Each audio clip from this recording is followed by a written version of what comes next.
candidates in the crowded Republican field delivering their messages to voters at the high-profile conservative conferences held over the weekend. And a new look at fundraising has offered a glimpse into where the campaigns stand. NBC's senior Washington correspondent Hallie Jackson has more. Hallie, let's start with Florida Governor Ron DeSantis. Sometimes these fundraising reports are a real X-ray of where the campaign is at any given moment. What do you know? Well, this X-ray that we're getting in for the Florida governor, Savannah, seems to contain a couple of warning signs here. Let's start with what he's bringing in. A lot of the money he raised came from donors who have already given the maximum allowed amount that they're allowed to. So what it means is the campaign cannot go back to that well, right? Once you max out, so to speak, like that's it as it relates to a campaign. So that's one issue for him coming in.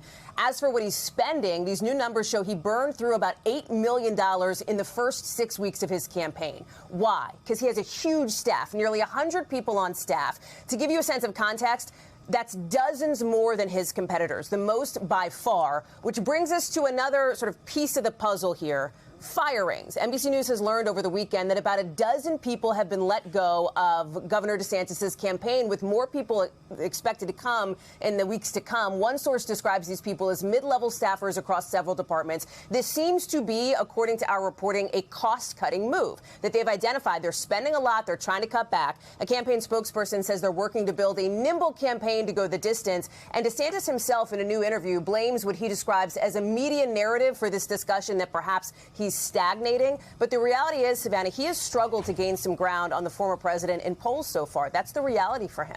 Well, all of the Republican candidates in the field right now are trying to get to that first debate. They have to have a certain kind of fundraising. They have to be somewhere in the polls. They have to meet this threshold.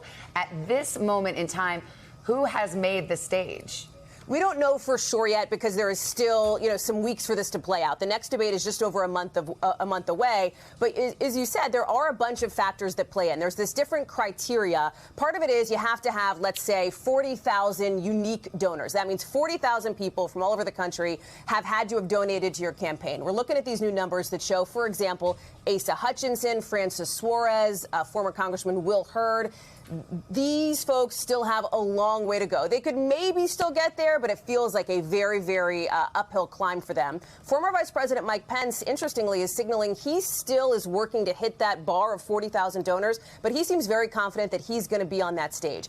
Now, will Donald Trump be there, Savannah? That's a huge question mark, not because of meeting any criteria or threshold. He might just skip it. In a new interview, he says he still hasn't made up his mind about whether to go. He's pointing to his big lead over his competition already. We talked about that. Sources close to him have been telling me for weeks that he's been on the fence. You may see him try to counter-program, in other words, hold a different event on the same night of the debate. Flashback to 2016, he did the same thing then ahead of the Iowa caucuses. Again, still about 5 weeks to go. So, these candidates are out there. They're trying to raise that money. They're trying to get those donors to donate. We'll see how it shakes out end of August, Savannah. All right, Hallie, we'll watch this space. Thank you very much.